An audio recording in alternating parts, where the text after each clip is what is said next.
नमस्कार दोस्तों, मैं अनिल कुमार, सहायक आचार्य राजनीति विज्ञान।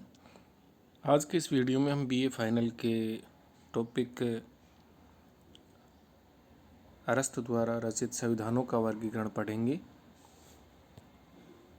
तो संविधानों का वर्गीकरण के संबंध में सबसे पहली बात तो ये है कि अरस्तु के जो गुरु थे प्लेटो, उन्होंने अपनी जो उत्तरवर्ती रचना थी, जीवन काल की जो उत्तरवर्ती रचना थी स्टेट्समैन, उसमें राज्यों का वर्गीकरण किया था।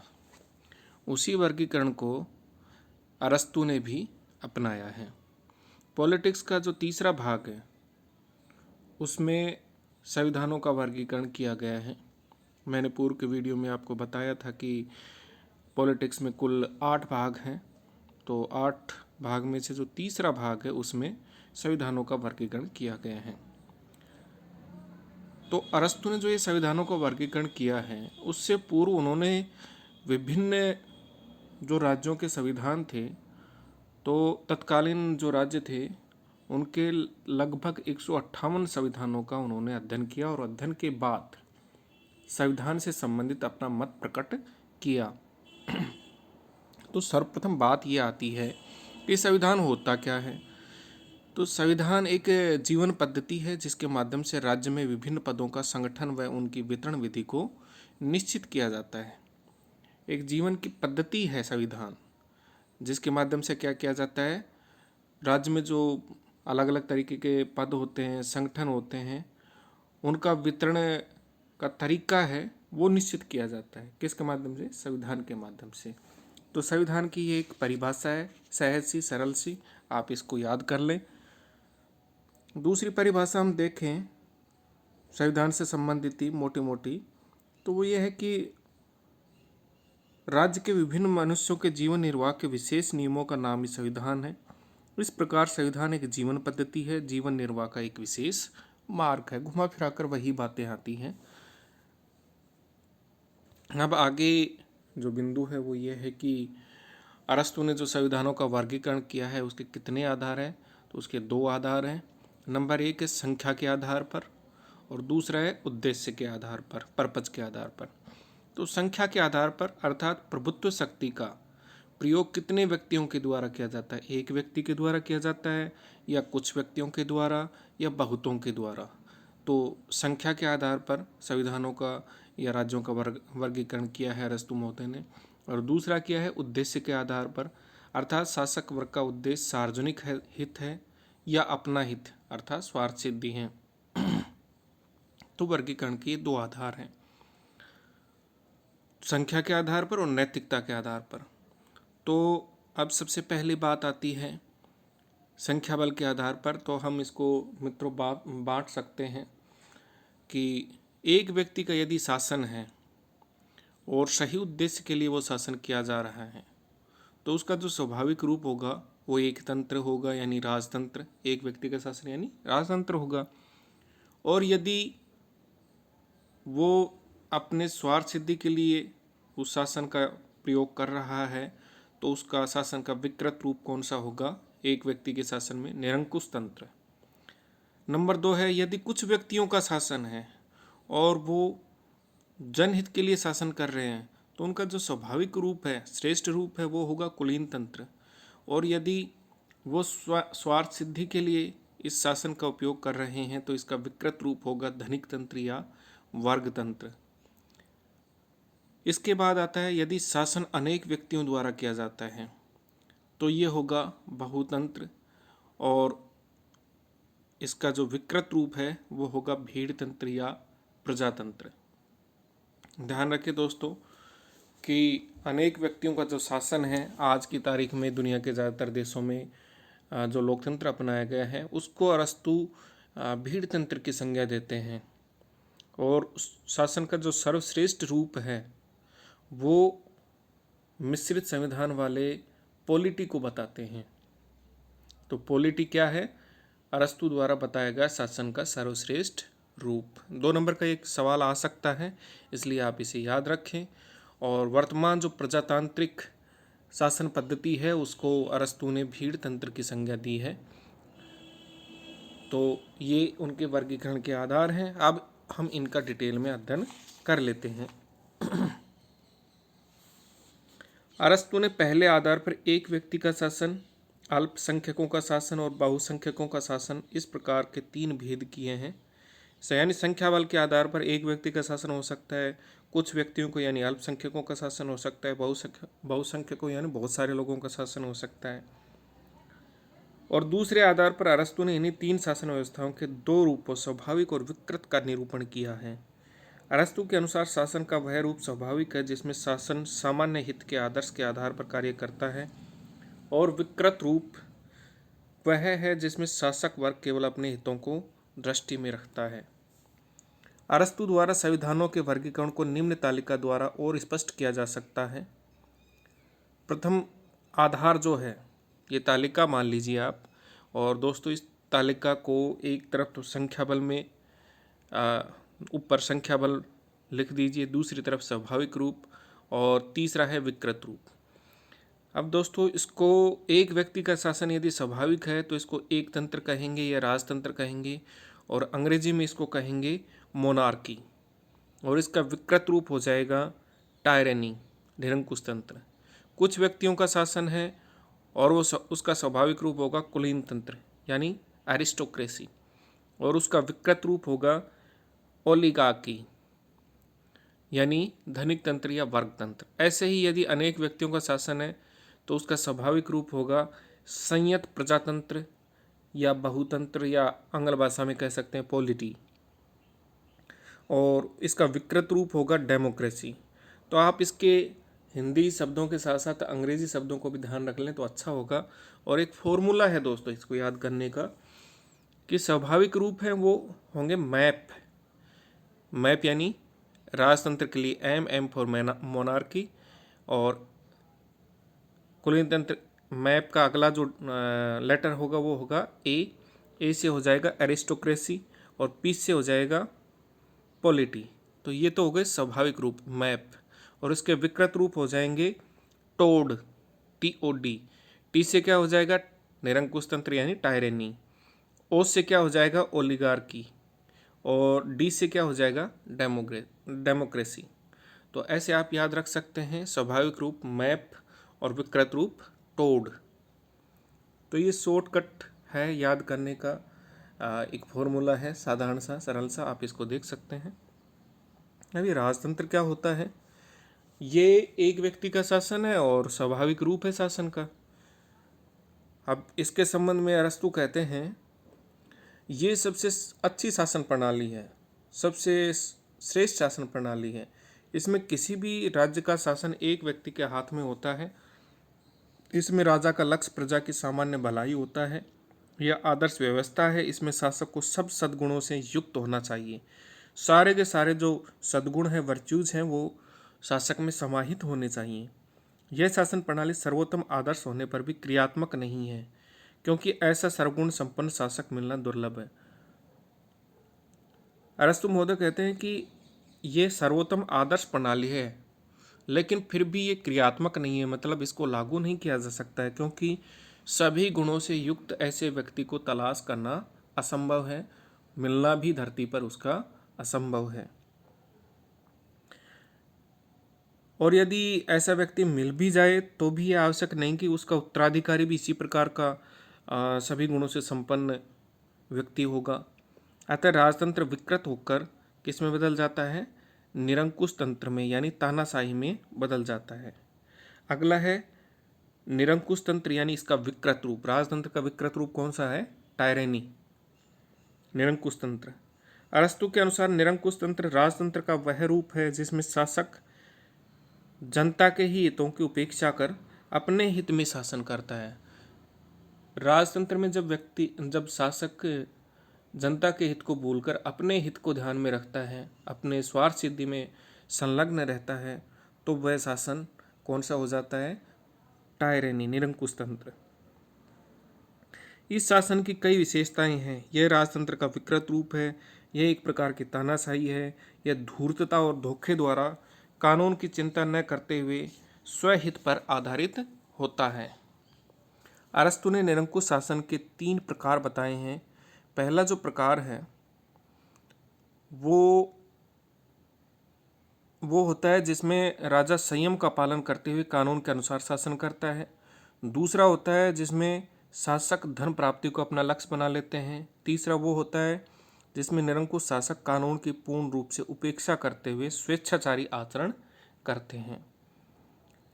अगला है शासन का जो रूप है वो कुलीन तंत्र, यानी कुछ व्यक्तियों का जो शासन होता है और तो उसको कहते हैं कुलीन तंत्र। अगर उसका स्वाभाविक रूप है तो वो कुलीन तंत्र कहलाएगा, एरिस्टोक्रेसी कहलाएगा। जिस राज्य में शासन सत्ता कुछ व्यक्तियों के हाथ में हो तथा जहाँ शासन सत्ता का प्रयोग विधि अथवा कानून के अनुसार होता हो उसे कुलीन तंत्र कहा जाता है। J.L. मीरेस के अनुसार कुलीन तंत्र से अरस्तु का अभिप्राय उस प्रकार के राज्य अथवा सरकार से हैं जिसमें जन्म अधिकार ही कम या अधिक रूप से राजनीतिक सुविधाओं की अनिवार्य शर्त है। अरस्तु की धारणा है कि केवल यही ऐसा शासन विधान है जिसमें अच्छे नागरिक एवं अच्छे व्यक्ति के गुणों में पूर्ण रूपेण समानता होती है। अब इसका विकृत रूप कौन सा होगा? ओलिगार्की, यानी कि धनिक तंत्र या वर्ग तंत्र।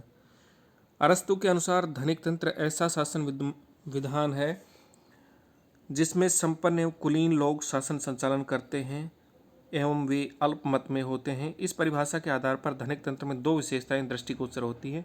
पहली है इसमें सत्ता संपत्तिशाली वर्ग के हाथों में होती है। दूसरी बात है इन संपत्ति स्वामियों की संख्या बहुत कम होती है, बहुत थोड़ी होती है। अगली जो शासन की पद्धति है वो है पॉलिटी, यानी बहुतंत्र। पॉलिटी या सर्वप्रजातंत्र का अर्थ सारी जनता का तथा सारी जनता के हित के लिए किया जाने वाला शासन है। हमें ये स्मरण रखना चाहिए कि अरस्तु मध्यम मार्गी दार्शनिक था, उसे अतिवादिता पसंद नहीं थी। अतः राजतंत्र और कुलीन तंत्र की अप्राप्यता को देखते हुए उसे सर्वप्रजातंत्र अथवा पॉलिटी ही सर्वश्रेष्ठ शासन प्रणाली जान पड़ी। उसका स्वर्णिम मध्यम मार्ग यानी गोल्डन मीन उसे एक ऐसे संविधान को स्वीकार कराना चाहता है जिसमें न तो निरंकुश तंत्र और न ही धनिक तंत्र के दोष हो और न ही संपूर्ण जनता की अराजकता। यह मध्य मार्ग सर्वप्रजातंत्र ही है। इस विधान के बारे में अरस्तु का विचार है कि सामान्य शब्दों में पॉलिटिया दो विधानों के मिश्रण को कहते हैं। दो विधान कौन से? धनिक तंत्र और प्रजातंत्र। किंतु सामान्य व्यवहार में यह नाम उस मिश्रण का है जिसमें प्रजातंत्र की ओर झुकाव पाया जाता है। न्यूमैन के शब्दों में पॉलिटिया को अरस्तु ने धनिक तंत्र तथा प्रजातंत्र, संपत्ति तथा स्वतंत्र जन्म और संपन्नों तथा विपन्नों का मिश्रण कहकर पुकारा है। अब अगला जो है वो इसका विकृत रूप है शासन का, यानी पॉलिटी का जो विकृत रूप है उसे कहते हैं प्रजातंत्र या भीड़ तंत्र। आंग्ल भाषा में या अंग्रेजी भाषा में इसे कहेंगे डेमोक्रेसी, जो आज दुनिया के ज़्यादातर देशों में प्रचलित शासन पद्धति है।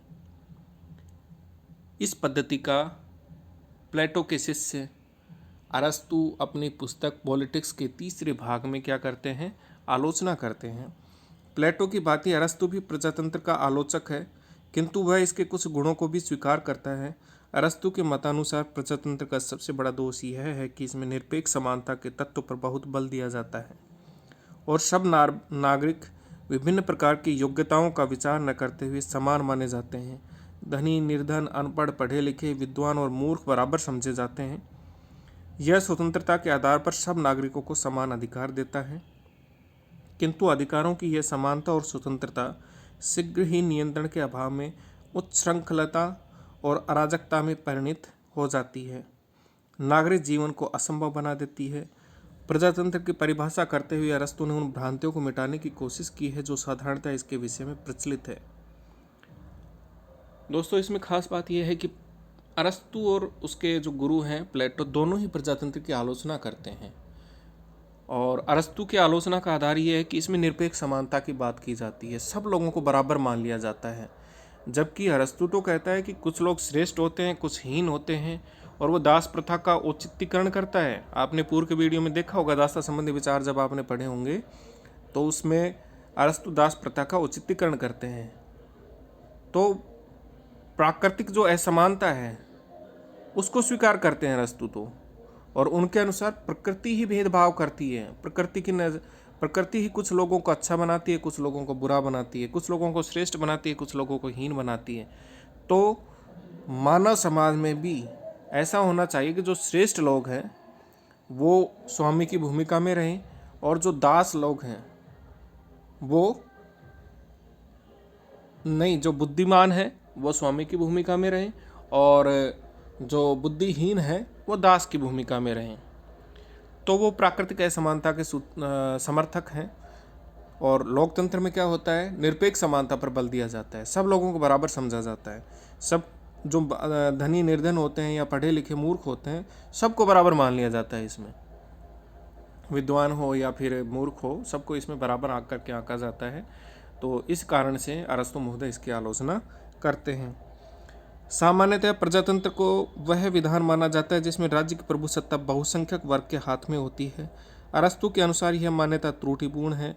बहुसंख्यक वर्ग का शासन होना मात्र प्रजातंत्र के लिए पर्याप्त नहीं है, क्योंकि उस राज्य को प्रजातंत्र की संज्ञा कदापि नहीं दी जा सकती जिसमें राज्य के शासन की बागडोर धनवान बहुसंख्यक लोगों के हाथ में हो। अरस्तु के शब्दों में प्रजातंत्र उस विधान को कहा जाएगा जिसमें निर्धन, जो बहुसंख्यक भी हैं, शासन के कर्ता धर्ता भी हैं। यदि किसी राज्य में प्रभुसत्ता निर्धन वर्ग के हाथ में है तो राज्य में चाहे उनका बहुमत हो अथवा अल्पमत, वह राज्य अनिवार्य रूप से प्रजातंत्र ही कहलाएगा। अरस्तु ने दो आधारों पर प्रजातंत्र का वर्गीकरण किया है। पहला आधार है प्रजातंत्रों का राजनीतिक स्वरूप और दूसरा है उनका सामाजिक स्वरूप। तो ये दो आधार हैं उनके। अब आगे आता है अरस्तु के संविधानों के वर्गीकरण की आलोचना। क्या अरस्तु के संविधान का जो वर्गीकरण है वो उचित है, न्याय संगत है, प्रासंगिक है, व्यवहारिक है? तो इसकी हम गहनता से पड़ताल करेंगे और उत्तर या जवाब की तलाश करेंगे। पहली बात है मौलिकता का अभाव। पहला बिंदु क्या है? मौलिकता का अभाव। आलोचकों के अनुसार अरस्तु के संविधानों के वर्गीकरण में मौलिकता का अभाव है, क्योंकि ये सारा का सारा उन्होंने कहाँ से लिया है मैटर? प्लेटो से, अपने गुरु से। केवल अंतर इतना ही है कि प्लेटो के संवैधानिक प्रजातंत्र के स्थान पर उसने पॉलिटी और प्रजातंत्र के स्थान पर भीड़ तंत्र का नाम रखा है। नाम ही बदला है, बाकी सामग्री वही है। प्लेटो ने वर्गीकरण का आधार उत्तमता और संख्या को बताया है, तो अरस्तु ने उसमें आर्थिक तत्व और जोड़ दिए, बस इतना सा परिवर्तन किया है। तो एक तरीके से हम कह सकते हैं कि अरस्तु के संविधान संबंधी जो वर्गीकरण है उसमें मौलिकता का अभाव है, क्योंकि सारा का सारा मामला है वो प्लेटो के द्वारा प्रतिपादित था और उसमें कुछ अंश मात्र किसके द्वारा जोड़े गए हैं? अरस्तु के द्वारा, इसलिए इसमें मौलिकता का अभाव है। नंबर 2 है संविधान, राज्य और शासन शब्दों में अंतर का अभाव। 3 शब्द है, संविधान, राज्य और शासन। तीनों अलग अलग शब्द हैं दोस्तों, लेकिन अरस्तु के अनुसार संविधान, राज्य और शासन तीनों एक हैं। आप जब ये पढ़ो कि संविधानों का वर्गीकरण और फिर परीक्षा में आ जाए कि राज्यों का वर्गीकरण, तो दोस्तों एक ही बात है, आप बिल्कुल भी भ्रमित ना हो। संविधानों का वर्गीकरण कह लो, राज्यों का वर्गीकरण कह लो या शासन का वर्गीकरण कह लो, एक ही बात है अरस्तु की नज़र में। राजनीति विज्ञान के क्षेत्र में अगर हम देखें तो तीनों अलग अलग शब्द हैं, अलग अलग अर्थ हैं इनके, लेकिन अरस्तु के अनुसार तीनों शब्द एक हैं और इसमें अंतर स्पष्ट अरस्तु महोदय ने नहीं किया है। तो आलोचना का दूसरा बिंदु संविधान, राज्य और शासन शब्दों में अंतर न कर पाना हो गया। नंबर 3 है अवैज्ञानिक तथा संख्यावाचक वर्गीकरण। अब ये अवैज्ञानिक क्यों हैं और संख्यावाचक वर्गीकरण कैसे हैं? अरस्तु का वर्गीकरण किसी वैज्ञानिक आधार पर नहीं हुआ। गार्नर ने इसी कमी का संकेत करते हुए लिखा है कि सरकारों के वर्गीकरण के रूप में यह असंगत है, क्योंकि यह ऐसे किसी सिद्धांत पर आधारित नहीं है जिसके अनुसार सरकारों में परस्पर आधारभूत विशेषताओं तथा संगठन के रूप में संबंधित भिन्नता स्थापित की जा सके। वॉन मोहल ने भी इसी कमी की तरफ ध्यान दिलाते हुए लिखा है कि जिस सिद्धांत पर यह आधारित है उसका स्वरूप राज्य के संगठन से संबंधित न होकर गणित से संबंधित है तथा वह गुण विषयक न होकर संख्या विषयक है। किंतु इस प्रकार की आलोचना युक्ति संगत नहीं है। शासन करने वाले व्यक्तियों की संख्या के आधार पर ही राजनीतिक चेतना का अनुमान लगाया जा सकता है। इसके अतिरिक्त अरस्तु ने वर्गीकरण में संख्या विषयक आधार से अधिक महत्वपूर्ण नैतिक आधार माना है, जिसके अंतर्गत शासन व्यवस्था के स्वाभाविक और विकृत रूपों का वर्णन किया गया है। अगला बिंदु है आलोचना का प्रजातंत्र को उचित स्थान नहीं दिया गया। आज मैंने बताया आपको कि आज दुनिया के ज़्यादातर देशों में प्रजातांत्रिक शासन प्रणाली विद्यमान है, लेकिन अरस्तु महोदय इसकी आलोचना करते हैं, इसे भीड़ तंत्र की संज्ञा देते हैं, तो इसे उचित स्थान नहीं दिया गया है। अगला बिंदु है आधुनिक राज्य पर खरा नहीं उतरता, क्योंकि आज के समय में ज़्यादातर देशों में कौन सा शासन विद्यमान है? लोकतंत्र। आलोचकों का यह भी आरोप है कि यह वर्गीकरण आधुनिक राज्यों पर खरा नहीं उतरता है। उनका कहना है कि अरस्तु ने अपने समय के नगर राज्यों को ध्यान में रखकर ये वर्गीकरण किया, जो आज के राष्ट्रीय, बहुराष्ट्रीय तथा विशाल राज्यों पर लागू नहीं होता है। इस आधार पर अरस्तु के वर्गीकरण की आलोचना करना उचित नहीं लगता, क्योंकि अरस्तु ने जब अपना वर्गीकरण किया था उस समय से राज्यों के रूप इतने बदल गए हैं कि उस समय किया हुआ वर्गीकरण आजकल के राज्यों के प्रकारों के लिए उपयुक्त हो यह आवश्यक नहीं है। वैसे यह बात तो हर वर्गीकरण पर और जो उसके बाद के विद्वानों द्वारा किए गए हैं उन पर भी लागू की जा सकती है। अभी तक ऐसा वर्गीकरण तो शायद संभव नहीं हुआ है जो आने वाली हर राजनीतिक प्रणाली पर भी समान रूप से लागू हो सके। तो तत्कालीन परिस्थितियों के आधार पर हम इसका आकलन करें तो कुछ हद तक अरस्तु के विचार संविधान के संबंध में जो वर्गीकरण किया गया है उसके संबंध में अरस्तु के जो विचार हैं वो प्रासंगिक हैं, व्यवहारिक हैं। लेकिन आज की परिस्थितियों के हिसाब से देखें तो ये संविधानों का वर्गीकरण व्यवहारिक प्रतीत नहीं होता है। धन्यवाद दोस्तों। आगे के वीडियो में हम सिलेबस से संबंधित अन्य टॉपिक के ऊपर चर्चा करेंगे।